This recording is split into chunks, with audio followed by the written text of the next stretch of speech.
তুমি কোনো পথে খুঁজে পাবে না। তারা তো এটাই কামনা করে যে তারা যেভাবে কুফরি করেছে তোমরাও তেমনি কুফরি করো, তাহলে তোমরা উভয়ে একই রকম হয়ে যেতে পারো। কাজেই তুমি তাদের মধ্যে থেকে কাউকেও নিজের বন্ধুরূপে গ্রহণ করো না, যতক্ষণ না তারা আল্লাহ তাআলার পথে নিজেদের ভিটে মাটি ছেড়ে ঈমানের প্রমাণ না দেবে। আর যদি তারা হিজরতের এ কাজটি না করে, তাহলে তোমরা তাদের যেখানেই পাবে গ্রেফতার করবে এবং যুদ্ধরত শত্রুদের সহযোগিতা করার জন্য তাদের হত্যা করবে। আর কোনো অবস্থায় তাদের মধ্যে থেকে কাউকে তোমরা বন্ধু ও সাহায্যকারী হিসেবে গ্রহণ করো না।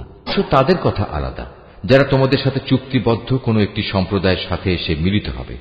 আবার তাদের ব্যাপারও নয় যারা তোমাদের সামনে এমন মানসিক অবস্থা নিয়ে আসে যে মূলত তাদের অন্তর তোমাদের সাথে যেমনি লড়াই করতে বাধা দেয়, তেমনি নিজেদের জাতির বিরুদ্ধেও তাদের লড়াই করতে বাধা দেয়। অপরদিকে আল্লাহ তাআলা যদি চাইতেন তিনি তোমাদের উপর এদের ক্ষমতাবান করে দিতে পারতেন। তেমন অবস্থায় তারা অবশ্যই তোমাদের সাথে লড়াই করত। অতএব এরা যদি তোমাদের কাছ থেকে আলাদা হয়ে যায়, ময়দানের লড়াই থেকে বিরত থাকে এবং তোমাদের কাছে শান্তি ও সন্ধির প্রস্তাব পাঠায়, তাহলে তাদের বিরুদ্ধে অভিযানের কোন পন্থাই আল্লাহ তাআলা তোমাদের জন্য উন্মুক্ত রাখেননি। এই মুনাফিকদের মাঝে তোমরা এমন আরেক দল পাবে যারা তোমাদের দিক থেকে যেমন শান্তি ও নিরাপত্তা পেতে চায়, তেমনি তারা তাদের নিজেদের জাতির কাছ থেকেও নিরাপত্তা ও নিশ্চয়তা পেতে চায়।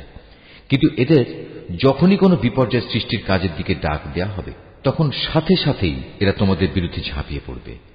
এরা যদি সত্যিই তোমাদের সাথে যুদ্ধ করা থেকে সরে না দাঁড়ায় এবং কোনো শান্তি ও সন্ধি প্রস্তাব তোমাদের কাছে পেশ না করে এবং নিজেদের অস্ত্র সংবরণ না করে, তাহলে তাদের তোমরা যেখানেই পাবে গ্রেফতার করবে এবং চরম বিদ্রোহের জন্য তাদের তোমরা হত্যা করবে। মূলত এরাই হচ্ছে সেসব লোক যাদের উপর আমি তোমাদের সুস্পষ্ট ক্ষমতা দান করেছি। এটা কোনো ইমানদার ব্যক্তির কাজ নয় যে সে আরেকজন ইমানদার ব্যক্তিকে হত্যা করবে। অবশ্য ভুলবশত করে ফেললে তা সম্পূর্ণ ভিন্ন কথা। যদি কোনো ইমানদার ব্যক্তি আরেকজন ইমানদার ব্যক্তিকে ভুল করে হত্যা করে, তাহলে তার বিনিময় হচ্ছে সে একজন দাস মুক্ত করে দেবে এবং তার সাথে নিহত ব্যক্তির পরিবার পরিজনকে তার রক্তের ন্যায়সঙ্গত মূল্য পরিশোধ করে দেবে। তবে নিহত ব্যক্তির পরিবারের লোকেরা যদি রক্তমূল্য মাফ করে দেয়, তবে তা স্বতন্ত্র কথা। এই নিহত ইমানদার ব্যক্তি যদি এমন কোন জাতির বা গোত্রের লোক হয় যারা তোমাদের শত্রু, তাহলে তার বিনিময় হবে শুধু একজন মোমেন দাসের মুক্তি। অপরদিকে নিহত ব্যক্তি যদি এমন এক সম্প্রদায়ের কেউ হয়ে থাকে যাদের সাথে তোমাদের কোনো সন্ধি চুক্তি বলবৎ আছে, তবে তার রক্তের মূল্য আদায় করা ও একজন ইমানদার দাসের মুক্তিও অপরিহার্য। যে ব্যক্তি মুক্ত করার জন্য কোনো দাস পাবে না, তার বিধান হচ্ছে ক্রমাগত 2 মাসের রোজা রাখা। এ হচ্ছে আল্লাহ তাআলার পক্ষ থেকে মানুষের তওবা কবুল করানোর ব্যবস্থা মাত্র। বস্তুত আল্লাহ তাআলা সর্বজ্ঞ, কুশলী। যে ব্যক্তি ইচ্ছাকৃতভাবে কোনো ইমানদার ব্যক্তিকে হত্যা করবে, তার শাস্তি হচ্ছে জাহান্নাম। সেখানে সে অনন্তকাল ধরে পড়ে থাকবে। আল্লাহ তাআলা তার উপর ভয়ানক রুষ্ট, তাকে তিনি লানত দেন। আল্লাহ তাআলা তার জন্য যন্ত্রণাদায়ক আযাব প্রস্তুত করে রেখেছেন। এই ইমানদার ব্যক্তিরা, তোমরা যখন আল্লাহ তাআলার পথে জিহাদের রাস্তায় বের হবে, তখন বিচার বুদ্ধি প্রয়োগ করবে। কোন ব্যক্তি কিংবা সম্প্রদায় যখন তোমাদের সামনে শান্তি ও সন্ধির প্রস্তাব পেশ করে, তখন কিছু বৈষয়িক ধন সম্পদের প্রত্যাশায় তাকে তোমরা বলো না যে না, তুমি ইমানদার নও। আসলে আল্লাহ তাআলার কাছে অনায়াসলভ্য সম্পদ প্রচুর রয়েছে, সম্পদের প্রচুর ভাণ্ডার পড়ে আছে। আগে তোমরাও ছিলে এমনি, অতঃপর আল্লাহ তাআলা তোমাদের উপর অনুগ্রহ করেছেন। কাজেই তোমরা বিষয়টি যাচাই বাছাই করে নিও। তোমরা যা কিছুই করো, আল্লাহ তাআলা সে ব্যাপারে সম্যক অবগত আছেন। মোমেনদের মাঝে যারা কোন রকম শারীরিক পঙ্গুত্ব ও অক্ষমতা না থাকা সত্ত্বেও বসে থেকেছে, আর যারা নিজেদের জান ও মাল দিয়ে আল্লাহ তাআলার পথে জিহাদে অবতীর্ণ হয়েছে, এরা উভয়ে কখনো সমান নয়।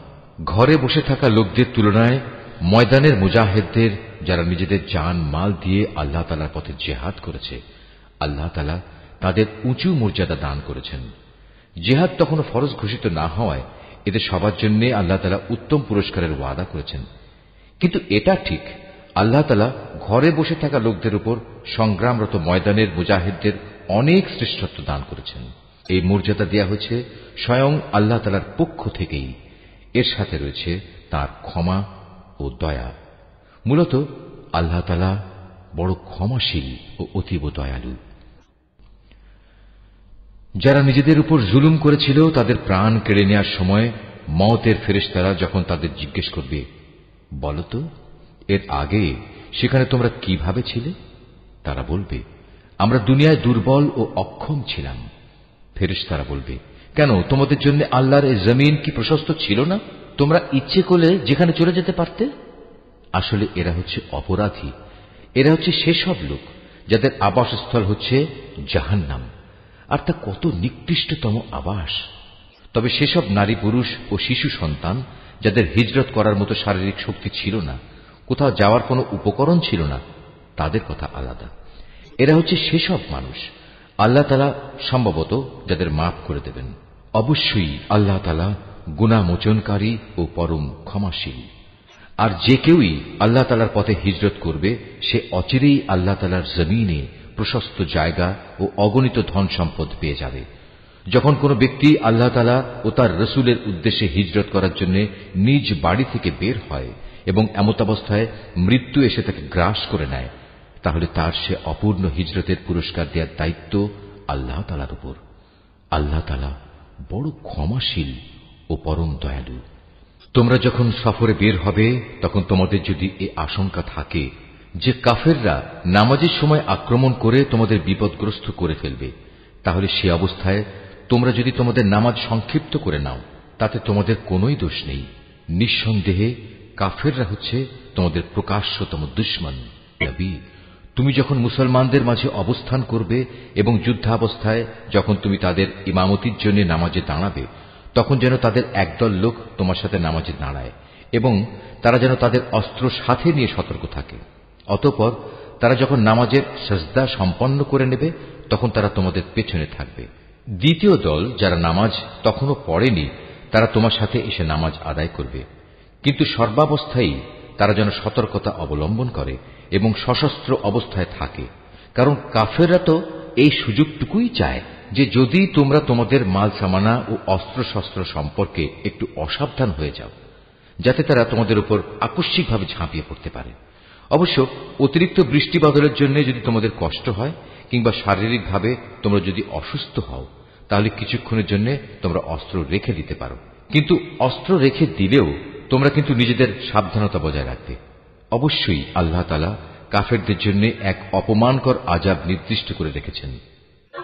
অতঃপর তোমরা যখন নামাজ শেষ করে নেবে তখন দাঁড়িয়ে, বসে এবং শুয়ে তথা সর্বাবস্থায় আল্লাহ তাআলাকে স্মরণ করতে থাকবে। এরপর যখন তোমরা পুরোপুরি স্বস্তি বোধ করবে তখন যথারীতি নামাজ আদায় করবে। অবশ্যই নামাজ ঈমানদারদের উপর সুনির্দিষ্ট সময়ের সাথেই ফরজ করা হয়েছে। কোন শত্রু দলের পেছনে ধাওয়া করার সময় তোমরা বিন্দু মাত্র মনোবল হারিও না। তোমরা যদি কষ্ট পেয়ে থাকো তাহলে জেনে রেখো তারাও তো তোমাদের মতো কষ্ট পাচ্ছে, কিন্তু তোমরা আল্লাহ তাআলার কাছ থেকে যে জান্নাত আশা করো তারা তো তা করে না। নিশ্চয়ই আল্লাহ তাআলা সর্বজ্ঞ কুশলী। অবশ্যই আমি সত্য দ্বীনের সাথে তোমার উপর এ গ্রন্থ নাজিল করেছি, যাতে করে আল্লাহ তাআলা তোমাকে যা জ্ঞানের আলো দেখিয়েছেন তার আলোকে তুমি মানুষদের বিচার মীমাংসা করতে পারো। তবে বিচার ফয়সালার সময় তুমি কখনো বিশ্বাসঘাতকদের পক্ষে তর্ক করো না। তুমি আল্লাহ তাআলার কাছে ক্ষমা প্রার্থনা করো। অবশ্যই আল্লাহ তাআলা বড় ক্ষমাশীল ও পরম দয়ালু।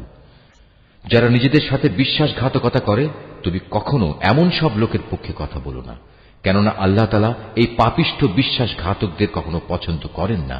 এরা মানুষদের কাছ থেকে নিজেদের কর্ম লুকিয়ে রাখতে চায়, কিন্তু আল্লাহ তাআলার কাছ থেকে তারা কিছুই লুকোতে পারবে না।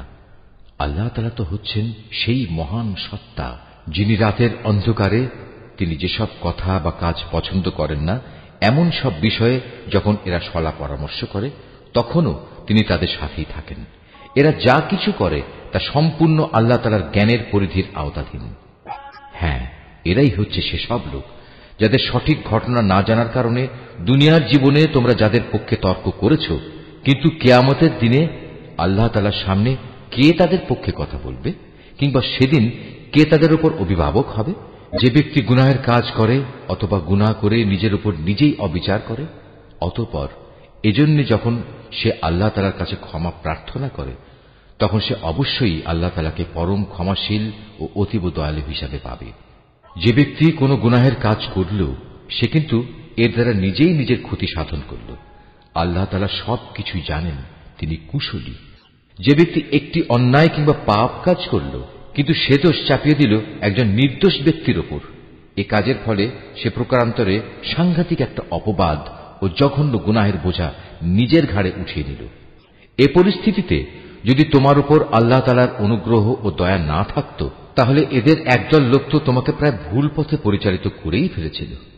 যদিও তারা এই আচরণ দিয়ে তাদের নিজেদের ছাড়া অন্য কাউকেই পথভ্রষ্ট করতে পারছিল না।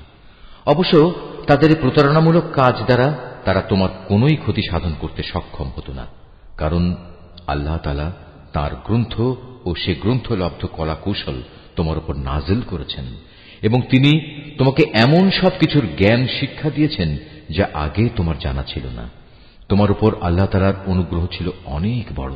এদের অধিকাংশ গোপন সলা পরামর্শের ভেতরই কোনো কল্যাণ নিহিত নেই। তবে যদি কেউ এর দ্বারা কাউকে কোনো দান খয়রাত, সৎ কাজ ও অন্য মানুষের মাঝে শান্তি ও সম্প্রীতি স্থাপনের আদেশ দেয় তা ভিন্ন কথা। আর আল্লাহ তাআলা সন্তুষ্টি অর্জনের লক্ষ্যে যদি কেউ এসব কাজ করে তাহলে অতি শীঘ্রই আমি তাকে মহাপুরস্কার দেব। আবার যে ব্যক্তি তার কাছে প্রকৃত সত্য স্পষ্ট হয়ে যাওয়ার পর রসুলের বিরুদ্ধে আচরণ করবে এবং ইমানদারদের পথ ছেড়ে বেঈমান লোকদের নিয়ম নীতির অনুসরণ করবে, তাকে আমি সেদিকেই পরিচালিত করব যেদিকে সে চলতে চেয়েছে। এর শাস্তি হিসেবে তাকে আমি জাহান্নামের আগুনে পুড়িয়ে দেব, আর তা কত নিকৃষ্ট আবাসস্থল। আল্লাহ তাআলা এ বিষয়টি ক্ষমা করবেন না যে তার সাথে কোন রকম শরীক করা হবে। এছাড়া অন্য সকল গুনাহ তিনি যাকে ইচ্ছা করেন তাকে ক্ষমা করে দিতে পারেন। তাই যে ব্যক্তি আল্লাহ তাআলার সাথে কাউকে শরীক করল সে মূলত চরমভাবে গোমরাহ হয়ে গেল। আল্লাহকে ছাড়া এরা কাকে ডাকে? ডাকে নিকৃষ্ট দেবীকে কিংবা কোনো বিদ্রোহী শয়তানকে। তার উপর আল্লাহ তাআলা অভিশাপ বর্ষণ করেছেন, কারণ সে আল্লাহকে চ্যালেঞ্জ দিয়ে বলেছিল, আমি তোমার বান্দাদের এক অংশকে নিজের দলে শামিল করেই ছাড়ব। সে আরো বলেছিল, আমি অবশ্যই তোমার বান্দাদের গোমরাহ করে দেব, আমি অবশ্যই তাদের হৃদয়ে নানা প্রকারের মিথ্যা কামনা বাসনা জাগিয়ে তুলব এবং আমি তাদের নির্দেশ দেব যেন তারা কুসংস্কারে লিপ্ত হয়ে জন্তু জানোয়ারের কান ছিদ্র করে দেয়। আমি তাদের আরো নির্দেশ দেব যেন তারা আল্লাহ তাআলার সৃষ্টিকে বিকৃত করে দেয়। মূলত যে কোনো ব্যক্তি আল্লাহ তাআলার বদলে শয়তানকে নিজের পৃষ্ঠপোষক বানিয়ে নেবে, সে এক সুস্পষ্ট ক্ষতি ও লোকসানের সম্মুখীন হবে। ঈমানদাররা, তোমরা সর্বদাই ইনসাফের উপর দৃঢ়ভাবে প্রতিষ্ঠিত থেকো এবং আল্লাহ তাআলার জন্য সত্যের সাক্ষী হিসেবে নিজেকে পেশ করো। যদি এ কাজটি তোমরা নিজের পিতামাতার কিংবা নিজের আত্মীয় স্বজনের উপরেও আসে, তবুও তা তোমরা মনে রাখবে, সে ব্যক্তি ধনী হোক কিংবা গরিব, এটা কখনো দেখবে না।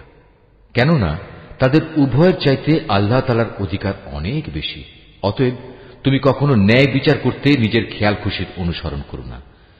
যদি তোমরা পেঁচানো কথা বলো কিংবা সাক্ষ্য দেয়া থেকে বিরত থাকো, তাহলে জেনে রাখবে, তোমরা যা কিছুই করো না কেন আল্লাহ তাআলা তার যথার্থ খবর রাখেন।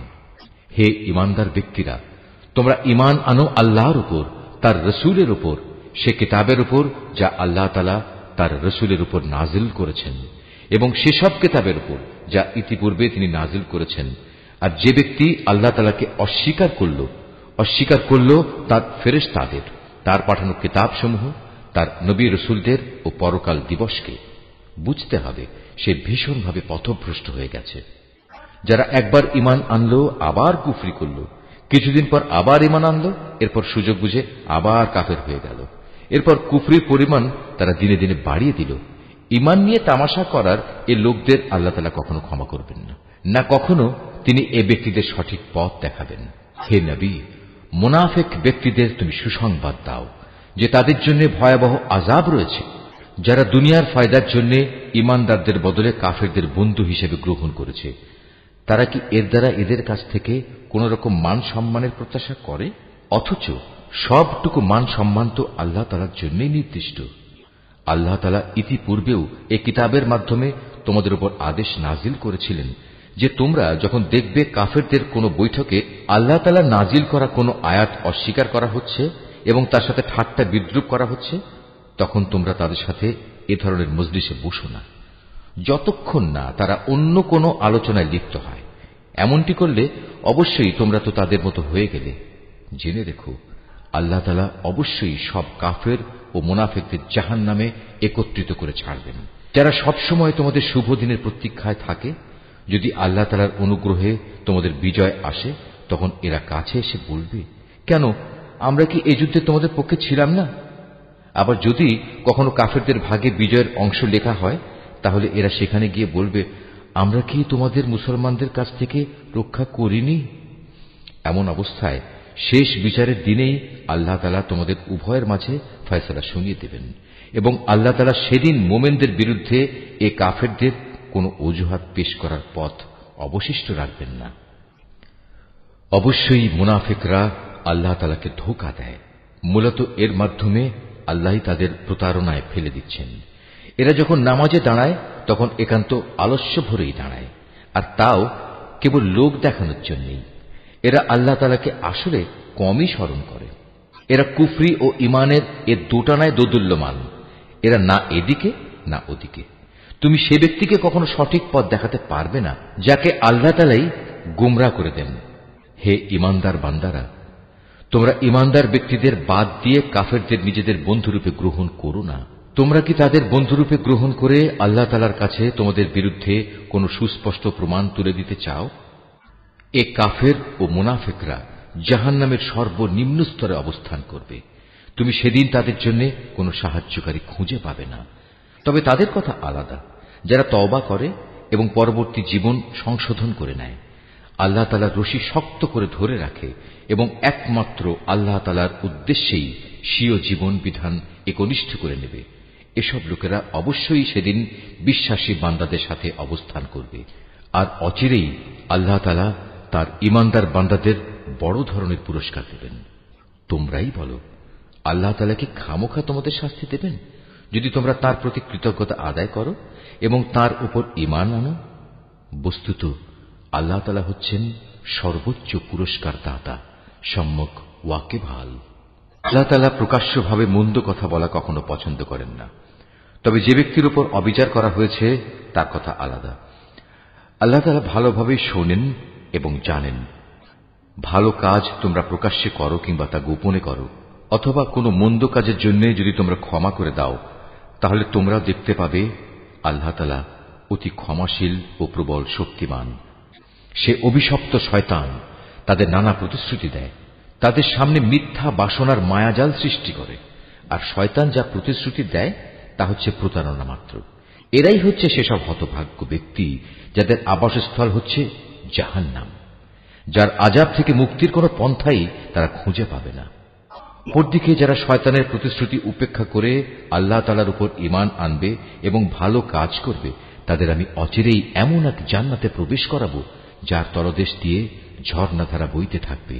তারা সেখানে অনন্তকাল ধরে অবস্থান করবে। আল্লাহর ওয়াদা সত্য, আর আল্লাহর চাইতে বেশি সত্য কথা কে বলতে পারে? মানুষের ভালো মন্দ যেমনি তোমাদের খেয়াল খুশির সাথে জড়িত নয়, তেমনি তা আহলে কিতাবদের খেয়াল খুশির সাথেও সম্পৃক্ত নয়। আসল কথা হচ্ছে, যে ব্যক্তি কোনো গুনাহের কাজ করবে তাকে তার প্রতিফল ভোগ করতে হবে, আর এ পাপী ব্যক্তি সেদিন আল্লাহ তাআলা ছাড়া অন্য কাউকেই নিজেদের পৃষ্ঠপোষক ও সাহায্যকারী হিসেবে পাবে না। পক্ষান্তরে যে ব্যক্তি কোনো ভালো কাজ করবে, নর কিংবা নারী, সে যদি ঈমানদার অবস্থায় তা সম্পাদন করে, তাহলে সে এবং তার মতো সব লোক অবশ্যই জান্নাতে প্রবেশ করবে। পুরস্কার দেওয়ার সময় তাদের উপর বিন্দু মাত্র অবিচার করা হবে না। যেতে উত্তম জীবন বিধান আর কার হতে পারে যে আল্লাহ তাআলার নির্দেশের সামনে মাথা নত করে দেয়? মূলত সেই হচ্ছে নিষ্ঠাবান ব্যক্তি। তদুপরি সে নিষ্ঠার সাথে ইব্রাহিমের আদর্শ মেনে চলে, আর আল্লাহ তাআলা ইব্রাহিমকে স্বীয় বন্ধুরূপে গ্রহণ করেছেন। আসমান ও জমিনে যা কিছু আছে তার সবকিছুই আল্লাহ তাআলার জন্য, আর আল্লাহ তাআলা তাঁর ক্ষমতা দিয়ে সবকিছুই পরিবেষ্টন করে আছেন। হে নবী, তারা তোমার কাছে নারীদের ব্যাপারে সিদ্ধান্ত জানতে চায়। তুমি তাদের বলো, আল্লাহ তাআলা তাদের ব্যাপারে তোমাদের জানিয়ে দিচ্ছেন তা সেই এতিম নারীদের সম্পর্কিত ব্যাপার, আর এ কিতাব থেকে যা কিছু তোমাদের উপর পঠিত হচ্ছে আল্লাহ তাআলা তাদের জন্য যেসব অধিকার দান করেছেন যা তোমরা আদায় করতে চাও না, অথচ তোমরা তাদের বিয়ে ঠিকই করতে চাও। অসহায় শিশু সন্তান ও এতিমদের ব্যাপারে তোমাদের বলা হচ্ছে তোমরা যেন সুবিচার কায়েম করো। তোমরা যেটুকু সৎ কাজই করো আল্লাহ তাআলা তার সবকিছু সম্পর্কেই সম্যকভাবে অবহিত রয়েছেন। যদি কোনো স্ত্রীলোক তার স্বামীর কাছ থেকে দুর্ব্যবহার কিংবা অবজ্ঞার আশঙ্কা করে, তাহলে সে অবস্থায় পারস্পরিক ভালোর জন্য আপোষ নিষ্পত্তি করে নিলে তাদের উপর এতে কোনো দোষ নেই, কারণ সর্বাবস্থায় আপোষ মীমাংসার পন্থাই হচ্ছে উত্তম পন্থা।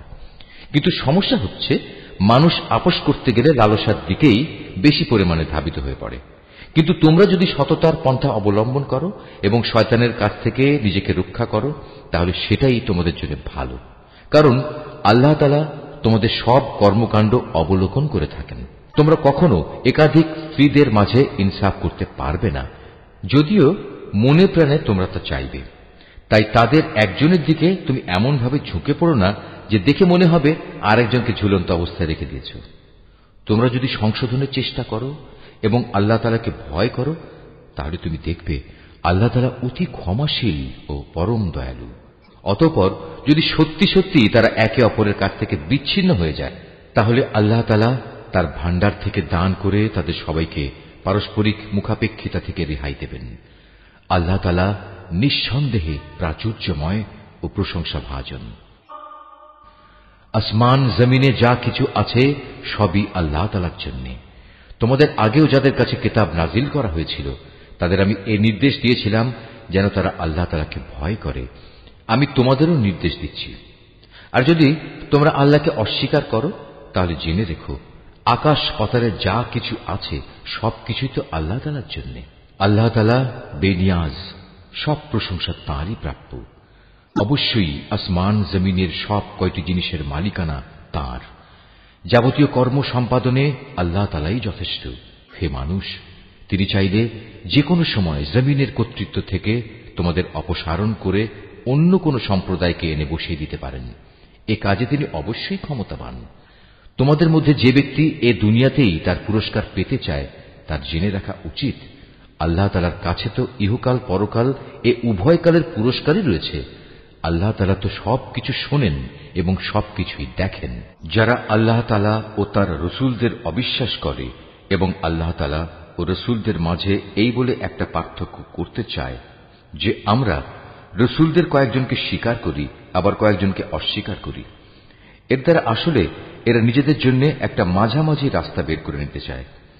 এরাই হচ্ছে সত্যিকারের কাফের। আর আমি এ কাফেরদের জন্যই নির্দিষ্ট করে রেখেছি এক চরম লাঞ্ছনাদায়ক শাস্তি।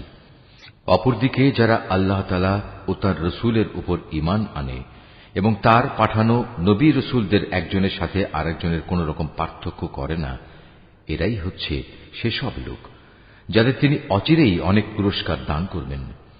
প্রকৃতপক্ষে আল্লাহ তাআলা অত্যন্ত ক্ষমাশীল ও মহাদয়ালু। কিতাবের লোকেরা তোমার কাছে চায় তুমি যেন আসমান থেকে তাদের জন্য কোন কিতাব নাজিল করো। এরা তো মুসার কাছে এর চাইতে বড় রকমের দাবি পেশ করেছিল। তখন তারা বলেছিল, হে মুসা, তুমি স্বয়ং আল্লাহ তাআলাকেই আমাদের প্রকাশ্যভাবে দেখিয়ে দাও। অতঃপর তাদের এই বাড়াবাড়ির জন্য তাদের উপর প্রচন্ড বজ্রপাত এসে নিপতিত হয়েছে এবং এ সম্পর্কিত সুস্পষ্ট প্রমাণসমূহ তাদের কাছে আসার পরেও তারা গোবাছুরকে উপাস্য হিসেবে গ্রহণ করেছে। অতঃপর আমি তাদের এ অপরাধ ক্ষমা করে দিলাম এবং আমি মুসাকে স্পষ্ট প্রমাণসহ কিতাব দান করলাম। এদের ওপর তুর পাহাড়কে উঠিয়ে উঁচু করে ধরে আমি এদের কাছ থেকে আনুগত্যের প্রতিশ্রুতি আদায় করেছিলাম। আমি তাদের বলেছিলাম, নগরের দ্বার প্রান্ত দিয়ে ভেতরে প্রবেশ করার সময় তোমরা একান্ত অনুগত হয়ে ঢুকবে। আমি তাদের আরো বলেছিলাম, তোমরা শনিবারে মাছ ধরে আমার বিধানের সীমা লঙ্ঘন করো না। এ ব্যাপারে আমি তাদের কাছ থেকে শক্ত প্রতিশ্রুতি আদায় করে নিয়েছিলাম। অতঃপর তাদের পক্ষ থেকে এই প্রতিশ্রুতি ভঙ্গ করা, আল্লাহর আয়াতসমূহকে তাদের অস্বীকার করা এবং অন্যায়ভাবে আল্লাহ তাআলার নবীদের তাদের হত্যা করা, তদুপরি তাদের একথা বলা আমাদের হৃদয়ে বাতিল চিন্তাধারায় আচ্ছাদিত হয়ে আছে। প্রকৃতপক্ষে তাদের ক্রমাগত অস্বীকার করার কারণে আল্লাহ তাআলা স্বয়ং তাদের দিলের উপর মোহর মেরে দিয়েছেন। তাই এদের কম সংখ্যক লোকই ঈমান আনে। যেহেতু এরা আল্লাহকে অস্বীকার করতেই থাকল, এরা পুণ্যবতী মারিয়ামের উপরও জঘন্য অপবাদ আনল। তাদের এই মিথ্যা উক্তি যে আমরা অবশ্যই মারিয়ামের পুত্র ঈসাকে হত্যা করেছি, যিনি ছিলেন আল্লাহর রসুল। যদিও আসল ঘটনা হচ্ছে তারা কখনোই তাকে হত্যা করেনি, তারা তাকে শূলবিদ্ধও করেনি। মূলত তাদের কাছে ধাঁধার কারণে এমনই একটা কিছু মনে হয়েছিল। তাদের মাঝে যারা সঠিক ঘটনা না জানার কারণে তার ব্যাপারে মতবিরোধ করেছিল, তারাও এতে করে সন্দেহে পড়ে গেল। এ ব্যাপারে তাদের অনুমানের অনুসরণ করা ছাড়া সঠিক কোন জ্ঞানই ছিল না। তবে এটুকু নিশ্চিত, তারা তাকে হত্যা করেনি, বরং আসল ঘটনা ছিল আল্লাহ তাআলা তাকে তার নিজের কাছে তুলে নিয়েছেন। আল্লাহ তাআলা মহাপরাক্রমশালী ও মহাপ্রজ্ঞাময়। এই আহলে কিতাবদের মাঝে এমন একজনও থাকবে না যে ব্যক্তি তার মৃত্যুর আগে তার তিরোধান সম্পর্কে আল্লাহ তাআলার এই কথার উপর ঈমান আনবে না। কিয়ামতের দিনে সে নিজেই এদের উপর সাক্ষী হবে। ইহুদিদের বাড়াবাড়ি ও সীমা লঙ্ঘনমূলক আচরণের জন্য এমন অনেক পবিত্র জিনিসও আমি তাদের জন্য হারাম করে দিয়েছিলাম, যেটা তাদের জন্য আগে হালাল ছিল। এটা এই কারণে যে এরা বহু মানুষকে আল্লাহ তাআলার পথ থেকে বিরত রেখেছে। যেহেতু এরা লেনদেনে সুদ গ্রহণ করে, অথচ এদের তা থেকে সুস্পষ্টভাবে নিষেধ করা হয়েছিল, এবং এরা অন্যের মাল সম্পদ ধোঁকা প্রতারণার মাধ্যমে গ্রাস করে। তাদের মধ্যে এসব অপরাধে লিপ্ত কাফেরদের জন্য আমি তাই কঠিন আযাব নির্দিষ্ট করে রেখেছি। কিন্তু তাদের মধ্যে যাদের আবার জ্ঞানের গভীরতা রয়েছে, তারা এবং এমন সব ঈমানদার যারা তোমার উপর যা কিছু নাজিল হয়েছে তার উপর বিশ্বাস করে, সাথে সাথে তোমার পূর্ববর্তী নবী ও রসুলদের উপর যা নাজিল হয়েছে তার উপরও বিশ্বাস করে, নামাজ প্রতিষ্ঠা করে, যাকাত আদায় করে, সর্বোপরি আল্লাহ তাআলা ও শেষ দিনের উপর ঈমান আনে। মূলত এরাই হচ্ছে সেসব সৌভাগ্যবান মানুষ যাদের অচিরেই আমি মহাপুরস্কার দেব। হে নবী, আমি তোমার কাছে আমার ওহী পাঠিয়েছি, যেমনি করে আমি ওহী পাঠিয়েছিলাম নূহ ও তার পরবর্তী নবীদের প্রতি। আমি আরো ওহী পাঠিয়েছিলাম ইব্রাহিম, ইসমাইল, ইসহাক, ইয়াকুব ও তার বংশধরদের কাছে। ওহী পাঠিয়েছি ঈসা, আইয়ুব, ইউনুস, হারুন ও সুলাইমানের কাছেও। অতঃপর আমি দাউদের ওপর জাবুর গ্রন্থ অবতীর্ণ করেছি। রসুলদের মাঝে এমনও অনেকে আছে যাদের কথা ইতিপূর্বে আমি তোমার কাছে বলেছি, কিন্তু এদের মাঝে বহু রসুল এমনও আছে যাদের নাম ঠিকানা কিছুই আমি তোমাকে বলিনি। মুসার সাথে তো আল্লাহ তাআলা কথাও বলেছেন। রসুলরা ছিল জান্নাতের সুসংবাদবাহী ও জাহান্নামের ভয় প্রদর্শনকারী। তাদের এজন্যই পাঠানো হয়েছিল যাতে করে রসুলদের আগমনের পর আল্লাহ তাআলার উপর মানব জাতির কোন অজুহাত খাড়া করার সুযোগ না থাকে। সত্যি আল্লাহ তাআলা মহাপরাক্রমশালী ও প্রজ্ঞাময়। কিন্তু মানুষ যত অজুহাতই পেশ করুক না কেন, আল্লাহ তোমার উপর যা কিছু নাজিল করেছেন তা তাঁর প্রত্যক্ষ জ্ঞানের মাধ্যমেই করেছেন। ফেরেশতারাও তো এ কথার সাক্ষ্য দেবে, যদিও ওহির সাক্ষ্য প্রদানের জন্য আল্লাহ তাআলা একাই যথেষ্ট। নিশ্চয়ই যারা এই ওহী অস্বীকার করে এবং অন্য মানুষদেরও আল্লাহ তাআলার পথ থেকে সরিয়ে রাখে, তারা আসলে গুমরাহি ও পথভ্রষ্টতায় অনেক দূর এগিয়ে গেছে। নিশ্চয়ই যারা কুফরি করল এবং চরমভাবে সীমা লঙ্ঘন করল, তাদের ব্যাপারে এটা কখনো হবে না যে আল্লাহ তাআলা তাদের ক্ষমা করে দেবেন, না তিনি তাদের সঠিক রাস্তা দেখাবেন। হ্যাঁ, একটি মাত্র রাস্তাই তাদের জন্য উন্মুক্ত থাকবে, এবং তা হচ্ছে জাহান্নামের রাস্তা, যেখানে তারা অনন্তকাল ধরে পড়ে থাকবে। শাস্তি প্রদানের এ কাজ আল্লাহর জন্য খুবই সহজ। হে মানুষরা, আল্লাহ তাআলার কাছ থেকে তোমাদের জন্য সঠিক বিধান নিয়ে রসুল এসেছে। যদি তার আনিত এই বিধানের উপর তোমরা ঈমান আনো, এতেই তোমাদের জন্য কল্যাণ রয়েছে। আর তোমরা যদি তা মেনে নিতে অস্বীকার করো, তাহলে জেনে রেখো এই আসমান জমিনের সর্বত্র যেখানে যা কিছু আছে তার সবকিছুই আল্লাহ তাআলার জন্য, এবং আল্লাহ তাআলা সর্বজ্ঞ, কুশলী। হে কিতাবধারীরা, নিজেদের দ্বীনের ব্যাপারে তোমরা বাড়াবাড়ি করো না, এবং ঈসার ঘটনা নিয়ে আল্লাহ তাআলা সম্পর্কে সত্য ছাড়া কোনো মিথ্যা বলো না। সে সত্য কথা হচ্ছে এই যে মরিয়ামের পুত্র মসীহ ছিল একজন রসুল ও তার এমন এক বাণী যা তিনি মরিয়ামের ওপর প্রেরণ করেছেন, এবং সে ছিল আল্লাহ তাআলার কাছ থেকে পাঠানো এক রূহ। অতএব হে আহলে কিতাবরা, তোমরা আল্লাহ তাআলা ও তার রসুলদের উপর ঈমান আনো, আর কখনো এটা বলো না যে মাবুদের সংখ্যা ৩। এ জঘন্য মিথ্যা থেকে তোমরা বেঁচে থেকো, এটাই তোমাদের জন্য উত্তম। নিঃসন্দেহে আল্লাহ তাআলা তিনি তো একক মাবুদ। আল্লাহ তাআলা এ মূর্খতা থেকে অনেক পবিত্র যে তার কোনো সন্তান থাকবে। এ আকাশ ও ভূমণ্ডলের সব কিছুর মালিকানাই তো তাঁর, আর অভিভাবক হিসেবে আল্লাহ তাআলা যথেষ্ট। ঈসা মসীহ কখনো এতে বিন্দু মাত্র নিজেকে হেয় মনে করেননি যে সে নিজে আল্লাহ তাআলার বান্দা। আল্লাহ তাআলার একান্ত ঘনিষ্ঠ ফেরেশতারাও একে লজ্জাকর মনে করেনি। কোন ব্যক্তি যদি আল্লাহ তাআলার বন্দিগি করা সত্যি লজ্জাকর বিষয় মনে করে এবং এটা ভেবে সে অহংকার করে, তার জানা উচিত অচিরেই আল্লাহ তাআলা এদের সকলকে তাঁর সামনে একত্রিত করে দণ্ডাজ্ঞা দান করবেন। যেসব মানুষ আল্লাহ তাআলার উপর ঈমান এনেছে এবং ভালো কাজ করেছে, সেদিন তিনি তাদের এর জন্য পুরোপুরি পুরস্কার দেবেন। আল্লাহ তাআলা তাঁর একান্ত অনুগ্রহ থেকে তাদের পাওনা আরো বাড়িয়ে দেবেন। অপরদিকে যারা আল্লাহ তাআলার বিধান মেনে নেয়া লজ্জাজনক কিছু মনে করল এবং অহংকার করল, তাদের সবাইকেই আল্লাহ তাআলা কঠোর শাস্তি দান করবেন। সেদিন তারা আল্লাহকে ছাড়া দ্বিতীয় কোনো অভিভাবক ও সাহায্যকারী পাবে না। হে মানুষ, তোমাদের মালিকের কাছ থেকে তোমাদের কাছে একটি উজ্জ্বল প্রমাণ এসেছে এবং আমি তোমাদের কাছে উজ্জ্বল জ্যোতি নাজিল করেছি।